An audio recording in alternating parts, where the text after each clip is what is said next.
Welcome to the deep dive. Today we're doing something pretty interesting, I think, a real contrast study. We're diving into two incredibly important Korean cities, Sinuiju up in the north and Incheon down south. And we're looking at them through, well, a whole stack of sources, historical notes, observations on market culture, even some conceptual music ideas. Yeah, and our goal here really is to unpack how these two places work as fundamentally as gateways, even though they exist in totally different worlds, geopolitically speaking. Sinuiju, it's that tightly controlled border city right on the Yalu River facing China. While Incheon, it's this huge, globally connected port, South Korea's main door to the world, basically. And by looking at their differences and maybe some surprising similarities, we can get a sense of resilience and how outside forces shape modern Korean identity. Okay, so let's ground this in geography first, because you're right, location is absolutely key here. Sinuiju sits right across the river from Dandong in China, and that closeness immediately makes it North Korea's main trading hub, even if it's heavily regulated.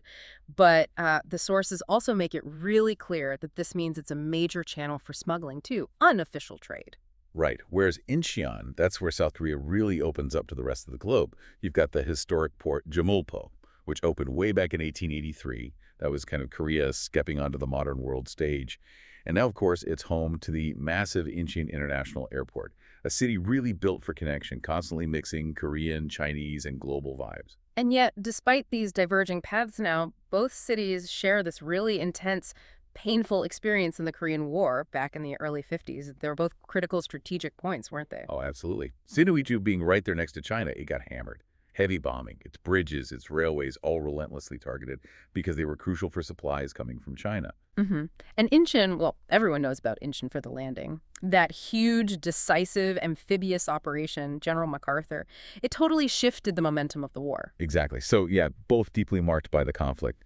But after the war, their paths just shot off in completely different directions, Right. dramatically different. Incheon became absolutely central to South Korea's economic miracle, Yeah. rapid growth, eventually evolving into these ultra-modern areas like the Songdo International Business District. Yeah. People know it globally as this futuristic, smart city. Right, Sondo. That's like a symbol of planned, high-tech, globalized economic success. Now, contrast that with Sinuju's economic story. Remember that big plan back in 2002 to make it a special administrative region, attract foreign money? That whole thing just fizzled out, didn't it? It completely stalled. The official vision just died. Yeah, that's the central irony, isn't it? The big state plans gathered dust.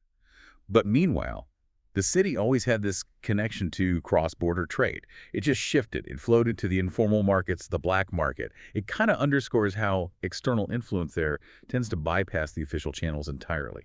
Which leads us straight into this idea of a culture of hustle, right? Because the formal economy is so restricted, the sources paint Sinuiju locals as incredibly, well, savvy, resourceful, definitely entrepreneurial out of necessity. Their everyday life revolves around that private market culture, the jangmadang. Yeah, the Jangmadang. For anyone listening who might not know, these are the informal but absolute vital private markets that basically keep daily life ticking over in North Korea. It's driven purely by need, and you hear it in their language, their slang. They'll openly talk about where the black market stuff comes from. Phrases like, made in Dandong, or asking if the nammyeon from across is available, meaning the cold noodles made better with smuggled Chinese ingredients. Wow, so their hustle is really driven by scarcity and grabbing whatever leaks across the Yalu River. Now, let's flip to the Incheon hustle. It's different, right? More outward looking. The sources describe locals there as worldly, yes, but still very Korean. Their energy seems focused on global competition, connection. Exactly. It's about aspiration, especially among the younger generation. Their slang even reflects it. Lots of Konglish, that mix of Korean and English. Often using airport or travel terms to talk about status or looking cool. Things like having a check-in vibe or pulling off a boarding flex. It's like they see themselves as gatekeepers managing arrival and success, while Sinuiju is managing this essential but unofficial leakage. That's a great distinction, and it sets up the cultural influence piece perfectly. Let's stick with Sinuiju first. The culture slipping in there seems almost entirely Chinese based on the sources. It's undeniable, yeah. Well, Especially the food. Dumplings, noodles, stir-fries, they're common. Of course, you still have local staples like river fish, corn-based dishes. But those smuggled Chinese snacks, they're everywhere in the markets, a constant presence. And it even affects how people dress. The sources mention secondhand Chinese clothes are pretty common because of the border trade.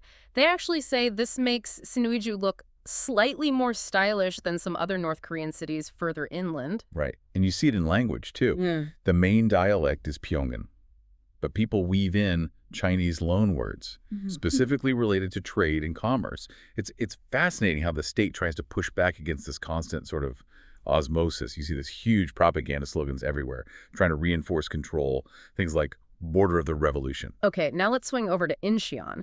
It doesn't just absorb influence passively, does it? It seems to officially embrace multiculturalism. Yeah, definitely. I mean, it hosts the only official Chinatown in Korea. Big, colorful gates, murals, the whole thing. And crucially, one of Korea's most beloved dishes actually originated there, in that Chinatown. Gajangyeon, the black bean noodles, came about through the early Chinese immigrants who settled in Incheon. So it's a symbol of deep integrated history, not just recent influence. Gajangyeon, right?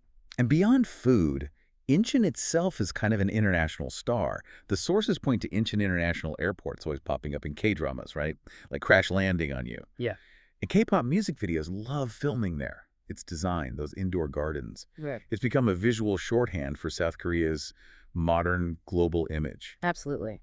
That visibility feeds into a local fashion sense, too. It's often described as sort of airport-inspired or just generally metropolitan and international, which is a real contrast to Sinuiju's style, which is more about making do, resourcefully using what comes across the border. Okay, this is bringing us to maybe the most abstract part of our sources, but maybe the most telling, the conceptual music notes for each city.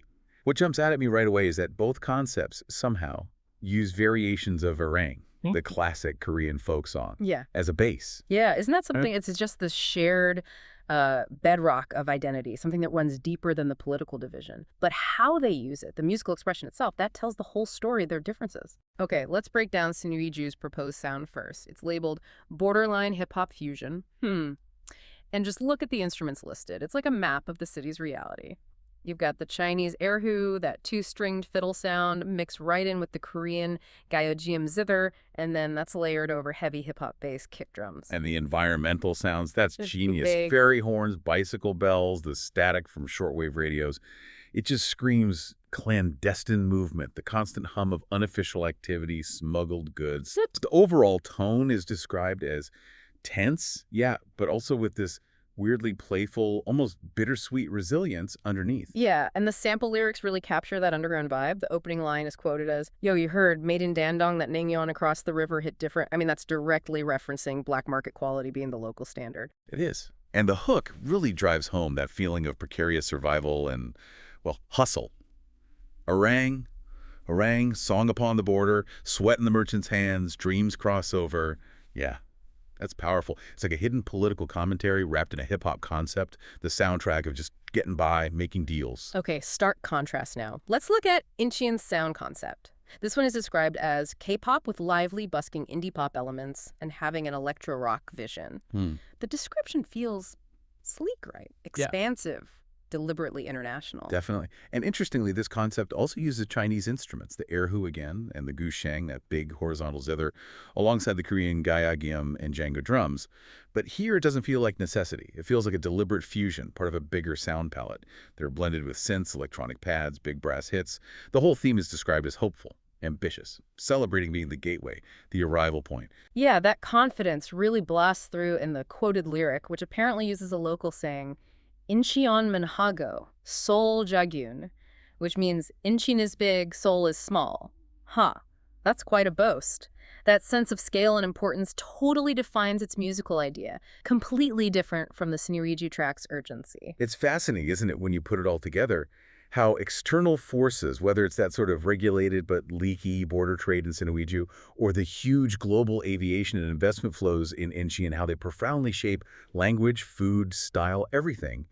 And yet, somehow, both cities retain this incredibly strong sense of local identity and that entrepreneurial spirit, that drive. Absolutely. They're operating in wildly different political systems, obviously, but fundamentally both Sinuiju and Incheon are defined by being frontiers. That's their core identity. One is about controlling leakage across a lockdown border. The other is about celebrating arrival at an open one. Their whole existence is managing flow across a line. And that core identity, survival, ambition, managing the boundary, it echoes so clearly in those musical concepts we just discussed.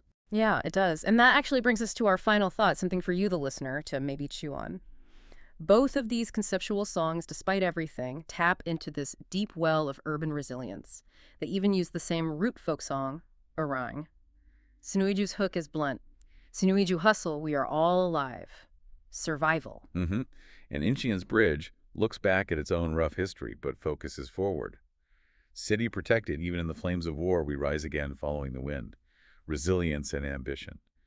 So it raises this question, doesn't it? When you're facing hardship, whether it's the scarcity and control of the North or the intense global competition, constant change in the South, is that spirit of the hustle, that fundamental drive to survive, to adapt, to prosper, is Yeah. that maybe the most consistent thread of Korean cultural identity, no matter what system you're living under? Something to think about next time you find yourself facing a boundary, maybe geographical, maybe economic, maybe personal.